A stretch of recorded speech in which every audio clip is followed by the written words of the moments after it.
وَأَمَّا الَّذِينَ سُعِدُوا فَفِي الْجَنَّةِ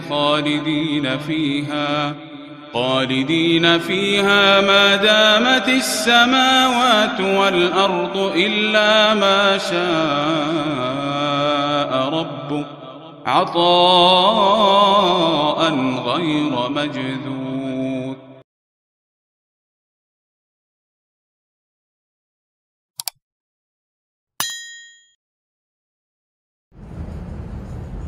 بسم اللہ الرحمن الرحیم نحمدہ و نصلی علی رسولہ الکریم اما بعد. محترم دوستو اور بزرگوں، رمضان سے پہلے علاج معالجے کے سلسلے میں آپ حضرات کے سامنے اسلامی تعلیمات پیش کر رہا تھا. بیچ میں کچھ خاص موضوعات میں نے آپ کے سامنے ذکر کیے. اب واپس انشاءاللہ وہی سلسلہ شروع کر رہے ہیں. مسلمان کو بیمار ہونے کے موقع کے اوپر بھی شریعت نے بڑی تعلیمات دی. علاج کیسے کرنا چاہیے، کس طرح نہیں کرنا چاہیے، اور کون سے موقع پر علاج کس درجہ ہونا چاہیے. اگر کوئی شخص علاج چھوڑ دے تو اس کا کیا حکم. پچھلی بہت سی مجلسوں میں الحمدللہ حدیث اور قرآن کی روشنی میں آپ حضرات نے یہ باتیں سنی. سب سے آخری مجلس میں شاید آپ کو یاد ہو میں نے یہ بات ذکر کی تھی کہ بیماری انسان کے اخلاق کو درست بنانے کا ذریعہ بھی بن سکتی ہے. بات یہ ہے کہ شیطان عام حالات کے اندر تو انسان کو وسوسہ ڈالتے رہتا ہے، لیکن کمزور وسوسے رہتے ہیں. لیکن دو موقع ایسے ہیں جس میں شیطان اور نفس کا زور ڈبل ہو جاتا ہے. وہ بھرپور محنت کرتے ہیں کہ انسان کو اپنے صحیح راستے سے ہٹا دیں. اور وہ دو حالتیں ہیں، ایک تو غمی کی حالت اور ایک خوشی کی حالت. اور اس کی وجہ بھی یہ ہے کہ ان دونوں حالتوں میں انسان اپنے آپے میں نہیں ہوتا. آپ نے دیکھا ہوگا بہت سارے لوگ عام حالات کے اندر تو اللہ تعالیٰ کے احکام بجا لاتے ہیں، لیکن جب غمی آ جاتی ہے ان کے اوپر تو رسم و رواج کے شکار ہو جاتے ہیں. ہمارے یہاں بہت سارے لوگوں کے یہاں جب میت ہوتی ہے تو بہت ساری ایسی چیزیں وہاں ہو جاتی ہیں جو خلاف شریعت ہوتی ہے، رسم و رواج کے حساب سے ہوتی ہے. جبکہ اسی گھرانے کے اندر ماشاءاللہ اب تک عبادت ہو رہی تھی، اچھی طرح سب لوگ صحیح راستے پر چل رہے تھے، لیکن غمی آئی اور لوگوں کی حالت بدل گئی. ایک دوسری حالت ہے خوشی کی. خوشی کی حالت کے اندر بھی انسان اپنے آپے میں نہیں رہتا تو اللہ تعالیٰ کی خلاف ورزی کرنے کے، اس کے احکام کو توڑنے کے امکانات بہت بڑھ جاتے ہیں. اسی لیے خوشیوں کے موقع پر، شادیوں کے موقع پر گناہ عام حالات کے مقابلے میں بکثرت ہوتے ہیں.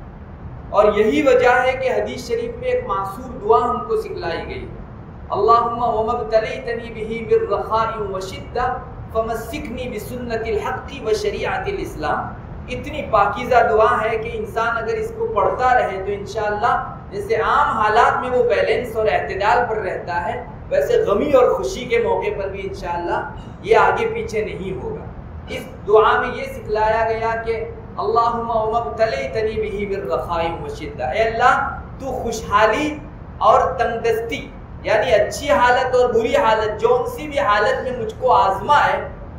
ایک درخواست میری تجھ سے یہ ہے کہ تو مجھ کو شریعت اسلامیہ کے اوپر، رسول اللہ صلی اللہ علیہ وسلم کی سنت کے اوپر ہمیشہ گامزن رکھنا، اس پر چلتے رکھنا، آگے پیچھے مت ہونے دینا. دیکھیے دو خاص حالت کا تذکرہ کیا گیا، ایک تو خوشی کی حالت، خوشحالی کی حالت، اور ایک غمی کی حالت. یہی دو حالتیں ہیں جس میں اچھے اچھوں کے پتے پانی ہو جاتے ہیں. بہت سارے نیک لوگ پھسل جایا کرتے ہیں، مگر اللہ کے نیک بندے بعض وہ بھی ہیں جو اس قسم کی تندرستی کی، برائی کی حالت آنے کے موقع کے اوپر، مصیبت آنے کے موقع کے اوپر شیطان کو الٹا تماچا مارتے ہیں. یعنی عام حالات میں وہ اللہ سے اتنے نزدیک نہیں ہوتے جتنے بیماری کے اندر وہ جو ہے اللہ تعالیٰ سے قریب ہونے کی کوشش کرتے ہیں. یہ بھی اللہ تعالیٰ کی دی ہوئی ایک نعمت ہے. بعض بندے کبھی عبادت سے آگے بڑھتے ہیں اور بعض بندوں کی ترقی لکھی ہوتی ہے عبادت چھوڑنے میں. میں اس کی مثال آپ کو دیتا ہوں، مشائخ سے یہ بات سنی ہے. ایک بندہ بڑی پابندی سے تہجد پڑھا کرتا تھا، شیطان بہت زور کرتا تھا کہ کسی موقع پر اس کی تہجد چھڑوا دے. ایک مرتبہ وہ کامیاب ہو گیا اور اس بندے کی تہجد چھوٹ گئی. صبح جب وہ بیدار ہوا اور دیکھا کہ تہجد کا وقت ختم ہو گیا ہے تو اس کے دل کو اتنا افسوس ہوا کہ اے اللہ تو نے مجھ کو میرے کسی گناہ کے سبب دور کر دیا ہے، اسی لیے مجھ کو آج تہجد کی توفیق نہیں ہوئی۔ پورا دن اللہ تعالیٰ کے پاس رونے دھونے استغفار کرنے کے اندر اس نے گزارا۔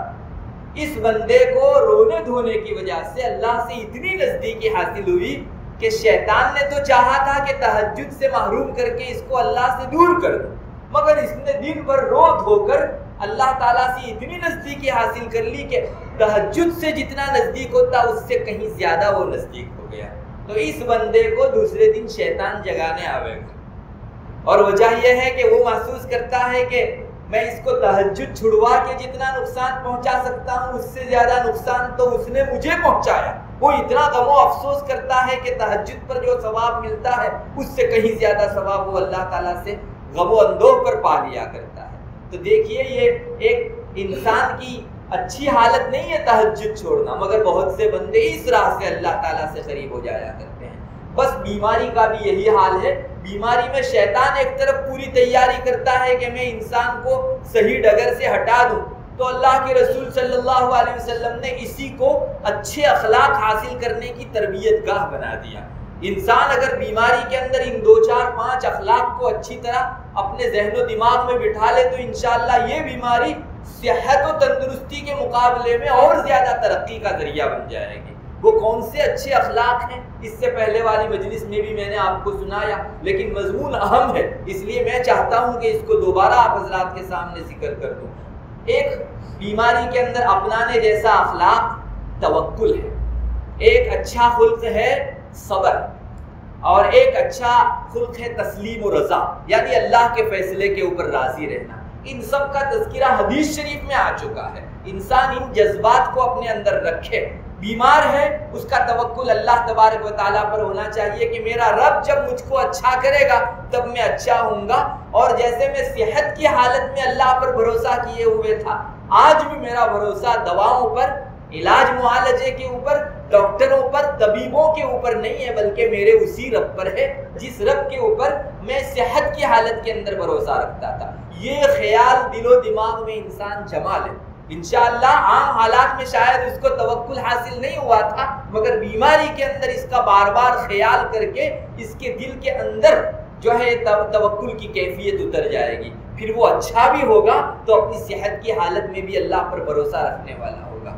دوسری ایک چیز صبر ہے، بیماری کے اوپر صبر، یہ بھی اتنا زیادہ اجر لانے والی چیز ہے جس کو اللہ کہتا ہے کہ بے حساب میں اور آپ کیلکولیٹ کرنے بیٹھیں گے، شمار کرنے بیٹھیں گے تو بہت ہزاروں کروڑوں اربوں خربوں تک ہم گنتے چلے جائیں گے، پھر جا کر ہم کہیں گے کہ بے حساب۔ اللہ تعالیٰ تو اس سے بھی زیادہ حساب کرنے والا ہے، مگر بندوں کو سمجھانے کے لیے کہ اتنا اجر صبر پر ملتا ہے کہ ان گنت کوئی گن ہی نہیں سکتا۔ انما یوفی الصابرون اجرهم بغیر حساب، جو لوگ صبر کرتے ہیں ان کو بے حساب اجر دیا جائے گا، یہ اللہ فرماتا ہے۔ تو کوئی بیماری کے اوپر صبر کرے اور اپنے رب سے نیکی کی امید رکھے، میں سمجھتا ہوں اس کی نگاہیں بھر جائے گی، دل و دماغ بھر جائے گا، لیکن نیکی کی انتہا نہیں آئے گی، بے حساب اجر و ثواب اس کو ملے گا۔ اور ایک تیسرا اچھا خلق ہے اللہ کے فیصلے پر راضی ہونا۔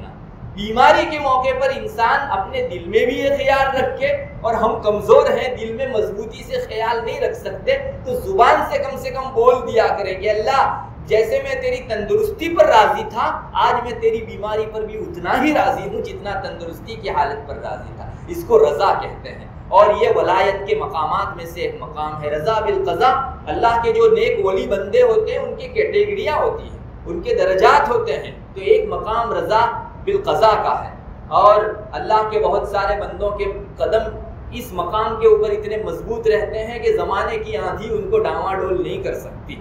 تو یہ رضا بالقضاء کا مقام بیماری میں حاصل کرنے کا ہے، اور اللہ تعالیٰ اس مختصر سی صبر کے اوپر اور مختصر سی رضا قضا کے اوپر اتنا زیادہ قریب کر لیتے ہیں کہ حدیث شریف میں اس کا مضمون آیا ہے۔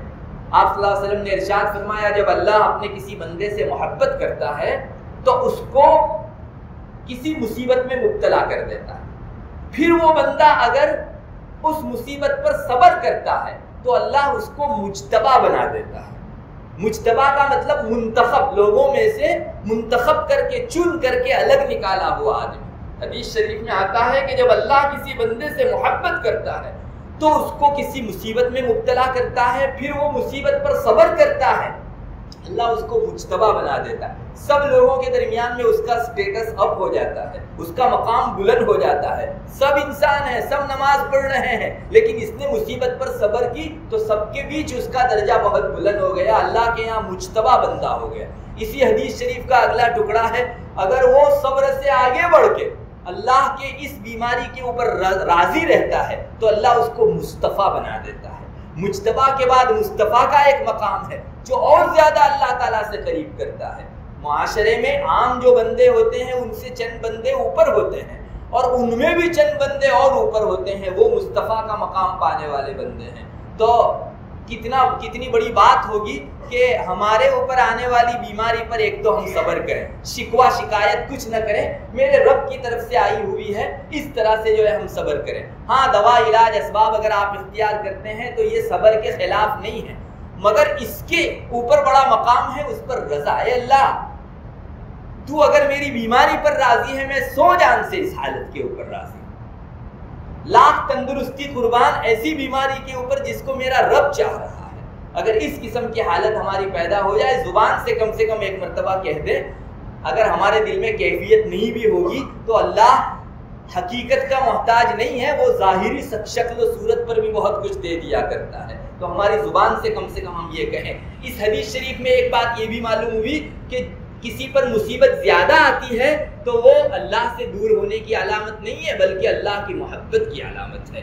اور بعض روایتوں میں یہاں تک آتا ہے سب سے زیادہ مصیبت میں گرے ہوئے ہم انبیاء کی جماعت، یہ آپ صلی اللہ علیہ وسلم نے فرمایا، انبیاء کی جماعت پر سب سے زیادہ مصیبت آیا کرتی ہے، پھر جو نبی سے زیادہ قریب ہوتا ہے اس پر اس درجہ مصیبت آتی ہے، اور جو زیادہ قریب ہوتا ہے اس پر اس درجہ مصیبت آتی ہے۔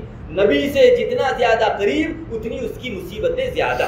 اور آگے حدیث شریف میں یہ بھی ملتا ہے کسی بندے کا ایمان جب مضبوط ہوتا ہے تو اللہ تعالیٰ اس پر زیادہ سے زیادہ مصیبتیں بھیجتے ہیں، اور کسی بندے کا ایمان کمزور ہوتا ہے تو اللہ تعالیٰ اس پر اسی درجہ مصیبتیں کم بھیجتے ہیں۔ تو اس حدیث شریف کے آئینے میں تو یہ بھی معلوم ہوا کہ جس پر مصیبت زیادہ آئی، ہمارے معاشرے میں لوگ اس پر لعن طعن کرتے ہیں، طعن و تشنیع کرتے ہیں کہ دیکھیے گنہگار بندہ تھا اس لیے مصیبت آئی۔ ارے اس آئینے میں دیکھو حدیث شریف میں کیا کہا جاتا ہے، اس کا ایمان دوسروں کے مقابلے میں زیادہ قوی ہے، اس لیے اللہ نے اپنے دکھ درد دینے کے لیے اس کو منتخب فرمایا ہے۔ تو بہرحال یہ بہت بڑی چیز ہے، اور اس کے نتیجے میں ایک اور بھی ہمارے دل میں جذبہ رہنا چاہیے، میری بیماری ختم ہوگی، اللہ تعالیٰ مجھ کو گناہوں سے بالکل پاک صاف کر دے گا، اور یہ مضمون بھی حدیث شریف میں آیا ہے۔ چنانچہ ایک روایت میں ہے نبی کریم صلی اللہ علیہ وسلم کا اس طرح کا ارشاد، کسی بندے کے اوپر بخار مسلسل آتے رہتا ہے،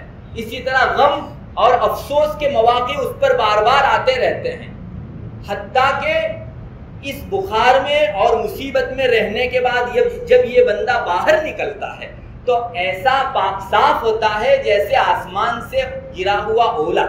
آپ نے دیکھا ہوگا صبح کو شبنم گرتی ہے پتوں کے اوپر بھی، بہت سارے اس طرح کے جھانکڑ جس کو کہا جاتا ہے، شبنم جب گرتی ہے تو وہ اتنی صاف شفاف ہوتی ہے، دنیا کے سارے پانی پردوشن والے ہو سکتے ہیں، ارے آپ کنویں میں سے نکالیں گے اس کو منیرل کریں گے تب بھی اس میں کسی نہ کسی درجہ ایسیڈ پردوشن رہتا ہے، لیکن آسمان سے جو اولا گرا اس کی مثال آپ دنیا میں صفائی میں نہیں پا سکتے، اس لیے کہ وہ سیدھا اللہ کے یہاں سے پاک تھا، صاف تھا، کسی پردوشن کو لیے ہوئے نہیں تھا اور آیا۔ یہی وجہ ہے کہ حدیث شریف میں ایک دعا سکھلائی گئی، اللہم اغسل خطایایا بماء الثلج والبرد، اے اللہ میری برائیوں کو، میرے گناہوں کو دھو ڈال، دو چیزوں سے دھو دے، ایک تو برف سے دھو دے اور ایک اولے سے دھو دے۔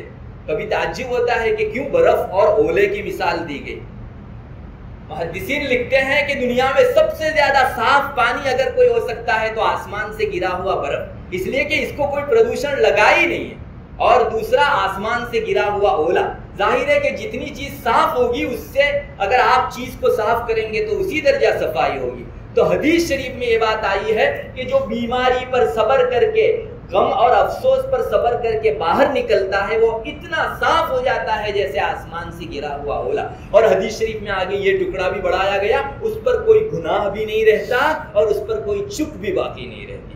حضرت انس رضی اللہ تعالیٰ عنہ کی اسی طرح کی ایک روایت میں یہ بھی ہے کہ آسمان سے جس طرح اولا گرتا ہے, اگر کوئی مریض بیماری پر صبر کرنے کے بعد باہر نکلتا ہے, صبر کرتا ہے, تو وہ آسمان سے گرے ہوئے اولے کی طرح ہوتا ہے جس کی صفائی میں کوئی مثال نہیں دی جا سکتی اور جس کا رنگ بالکل صاف شفاف اور اصل پانی کا ہوا کرتا ہے. اللہ کرے ان جذبات کو ہم لوگ پیدا کرنے والے بنے, اور یہی بیماری جو شیطان ہم سے کام لے کر اللہ سے دور کرنے کا جسے ذریعہ بناتا تھا, اللہ سے قریب کرنے کا ہم ذریعہ بنا کر اس کے منہ پر ہم الٹا تماچا مارے. اللہ تبارک و تعالی ہم سب کو توفیق عطا فرمائے اور حدیث شریف میں جس طرف متوجہ کیا گیا ہے اس کو حفظ جان بنانے کی توفیق دے. وآخر دعوانا